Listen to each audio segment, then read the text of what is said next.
Bonsoir à toutes et à tous, très heureuse de vous retrouver en ce lundi 3 février pour votre journal d'information sur TV Vendée. Voici les titres de cette édition.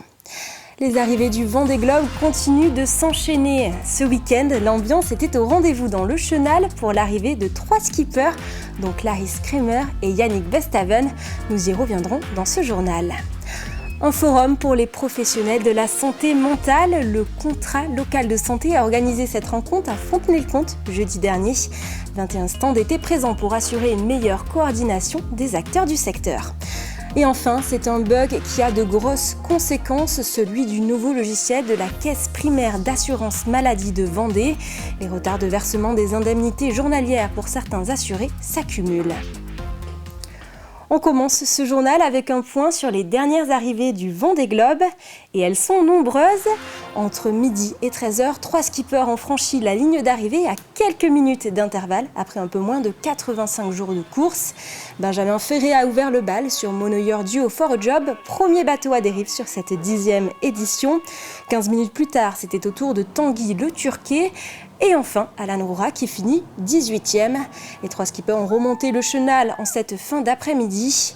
Un peu plus tôt ce matin, c'est Damien Seguin qui est arrivé à 9h30. Le skipper du groupe Apicil termine son 2e Vendée Globe en 84 jours et 20 heures. Et il s'est montré particulièrement soulagé après des jours en mer intenses et difficiles. Je ne sais même pas comment l'expliquer, mais c'était fini, passer la ligne. Ça fait quand même quelques jours que j'attends ce moment-là et plus ça allait, plus ça se retardait. Donc ouais, ça fait du bien, ça se termine. C'est sûr, hein, beaucoup de frustration, enfin sportivement beaucoup de frustration en tout cas. Et puis pas mal de difficultés sur pas mal de niveaux et puis vraiment un manque de chance, un manque de réussite au niveau météo assez incroyable. Donc voilà, il faudra que je refasse le film à un moment, mais je pense que il y a Sam et moi, on a été les deux à vraiment manger notre pain noir pendant toute la course. Il n'y a pas eu de moment où il y a eu des enchaînements positifs et à force ça use, ça cogite beaucoup et quand on est compétiteur c'est compliqué quoi.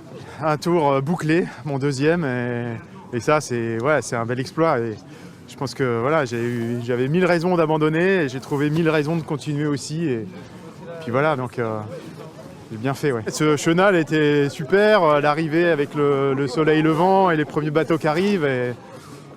Donc c'est tous ces moments-là qui font dire que finalement c'était bien de persévérer aussi. L'annonce est tombée hier. Arnaud Boissière a décidé d'abandonner la course suite à son dématage jeudi dernier alors qu'il remontait l'Atlantique. Et c'est une première pour celui qui participait à son 5e Vendée Globe. 3 skippers ont eux déjà posé les pieds sur terre au Sable d'Olonne ce week-end. Clarisse Kremer a enfin pu savourer sa remontée du Chenal, elle qui avait été contrainte d'arriver à La Rochelle à cause de la tempête Herminia. Et Yannick Bestaven, grand gagnant de l'édition précédente, avait abandonné en décembre pour avarie.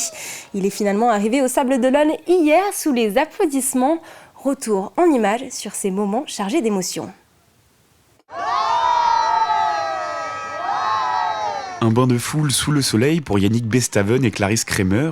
Samedi, la skippeuse de 35 ans a enfin pu savourer sa remontée du Chenal, une semaine après son arrivée sous la tempête. Je suis une des grandes chanceuses de ce Vendée Globe finalement, après avoir pensé que j'étais une grande malchanceuse parce que c'est vrai que la ligne d'arrivée c'était difficile quand on est tout seul et que personne ne peut monter à bord, c'était pas facile à vivre quand on est bien cramé après 77 jours, mais finalement ouais, trop de chance, 2 arrivées. Que demander de plus? Une 3e. Je vais faire celle de Tanguy, comme ça j'en aurai 3. L'arrivée au Sable d'Olonne reste un moment unique et chargé d'émotions, alors forcément le public était conquis. On est assez fiers de venir applaudir une femme qui finit enfin le Vendée Globe et puis de la belle manière. Son parcours il a été incroyable, elle a tout donné, elle a rien lâché. Et vraiment elle a été super forte. On est bercés aux arrivées et quand ils sont en cours, les enseignants les emmènent voir les arrivées. Donc c'est plutôt chouette. Et donc là c'est le week-end, donc c'est en famille. Une arrivée aussi méritée pour Yannick Bestaven. Dimanche, le gagnant du dernier Vendée Globe était contraint à l'abandon à cause de son avarie. Mais le public tenait à le féliciter. Trouvé super, il a été vraiment très bien accueilli. Ça fait vraiment plaisir parce que, oui, malgré son abandon, c'est super. Les gens, j'ai trouvé ça trop bien. Tout le monde l'a attendu, tout le monde l'a vraiment applaudi. Alors vraiment super bien. C'est dommage qu'il est arrivé une avarie, mais bon, il finit quand même hors course, mais c'est toujours intéressant, je pense, de boucler son tour du monde, quoi. Nous, c'est la première fois qu'on vient ici, on est de Touraine et on s'est dit on va aller voir plutôt les perdants que les gagnants et on est très satisfait de tout le spectacle, l'organisation, c'est super, il y a une belle ambiance, c'est beau ce qu'ils font, c'est super. Jean Le Cam et Conrad Coleman sont les prochains à arriver au Sables d'Olonne. Isabelle Yosk arrive ce soir et demain matin, ce sera au tour de Jean Le Cam de remonter le chenal à 8h. Vous pourrez suivre son arrivée en direct sur TV Vendée avec notre émission spéciale. Quittons à présent les Sables pour le Sud Vendée. Et c'est à Fontenay-le-Comte qu'un forum de la santé mentale était organisé jeudi dernier. Un moment d'échange entre les professionnels du secteur pour apprendre à mieux gérer et à mieux repérer les signes de mal-être. Et ce, auprès de tout public, des enfants jusqu'aux personnes âgées. Et aujourd'hui, je dirais que quand on parle de concept de mission de santé mentale, c'est comment aujourd'hui on peut chercher pour nos concitoyens le bien-être. Le bien-être, qu'est-ce que c'est aujourd'hui? Parce que santé mentale, quelquefois, a un côté mental qui n'est pas forcément positif. La santé mentale, aujourd'hui, c'est comment, en tout bien-être, on peut travailler, on peut faire face aux difficultés, on peut contribuer à la vie de tous les jours. Et aujourd'hui, on s'est rendu compte, au niveau du pays de Fontenay-Vendée et au niveau du pays de Vendée-Sèvres-Authise, qu'il y avait peut-être un mal-être. Aujourd'hui, il y a des accompagnements sociaux forts qui engrangent une masse de rendez-vous pour les professionnels. Et il se trouve qu'à un moment donné, les professionnels sont souvent bloqués dans les accompagnements et ont besoin de passer le relais. Sauf qu'à force de pouvoir accompagner et devoir accompagner dans les situations de plus en plus urgentes et fragiles, le réseau partenarial peut se délitérer. Et en fait, aujourd'hui, le forum, il avait vraiment vocation à recréer du lien entre les professionnels pour mutualiser les temps et qu'à un moment donné, chaque professionnel puisse venir prendre les informations, faire connaissance, faire du lien pour faciliter les orientations et les passerelles d'un dispositif à un autre. Nous étions sur place la semaine dernière lors du rassemblement devant la CPAM de La Roche-sur-Yon. Des dizaines de personnes mobilisées pour manifester contre le nouveau logiciel de l'assurance maladie, Arpège. La CPAM assure pourtant avoir mis à jour son logiciel et mettre tout en œuvre pour régler ses problèmes. Assurés et agents victimes de ce dysfonctionnement ont témoigné à notre micro. Loïc touche 2 000 € d'indemnité de maladie professionnelle. Mais les retards de paiement d'Arpège, le nouveau logiciel de l'assurance maladie, le plonge dans la précarité. Au mois de septembre, il me manquait 700 €. Au mois d'octobre, il me manquait 700 €. Du 15 novembre au 15 juillet, j'ai eu 0 rentrée d'argent. Ils m'ont versé un acompte là au 15 juillet, mais il manquait encore 2 000 € à peu près, plus tout ce qui se cumule. Et voilà, c'était Noël, j'ai 3 enfants, j'ai 2 500 € de loyer de retard et ils ne payent pas, quoi. Nadine a créé une page Facebook pour recueillir des témoignages. Elle cumule 1300 membres au dossier résolu ou non. C'est à ce moment-là qu'elle a réalisé l'ampleur du problème. C'est incroyable, il y a des gens qui sont retournés travailler parce qu'ils n'avaient pas l'argent. Ils sont retournés travailler avec des problématiques de santé. Il y a des gens chez qui ça a déclenché d'autres problématiques de santé parce que l'anxiété, le stress, ça déclenche des pathologies. Donc on va rentrer dans des problématiques à rebond. L'intersyndicale alerte sur cette situation depuis 4 mois. Le problème touche aussi les salariés de la CPAM et tous les services du logiciel Arpège. Les salariés qui sont salariés de la caisse sont en souffrance importante.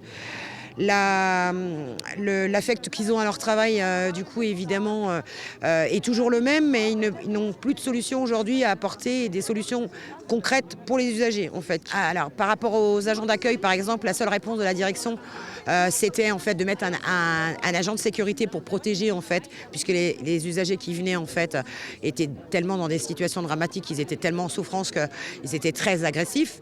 Donc la première réponse c'était ça. Donc il y a eu des ETP en fait de mis en place, mais ça ne suffit pas. 170 agents d'autres CPM ont été formés pour aider les services du logiciel Arpège en Vendée et en Loire-Atlantique. L'Association nationale des élus du littoral et le syndicat mixte de protection du littoral breton portent plainte contre X. Ils s'indignent de l'échouage en novembre dernier sur les côtes bretonnes de biomédia verts, de polyéthylène, de petits bouts de plastique qui mettent en péril les écosystèmes marins et côtiers. L'ANEL et Vigipol veulent retrouver et condamner les pollueurs. Retour sur les bancs de l'école avec le parcours Petit Citoyen, une initiative lancée pour les classes de CE2 au CM2 à Saint-Gilles-Croix-de-Vie. Les élèves rencontrent des élus de la ville pour comprendre le fonctionnement de la République. Et vendredi dernier, c'est une classe de CM1 qui a participé à l'événement. Déjà, le fait que ça se retrouve dans une mairie, donc c'est quand même le lieu de la République, dans notre ville.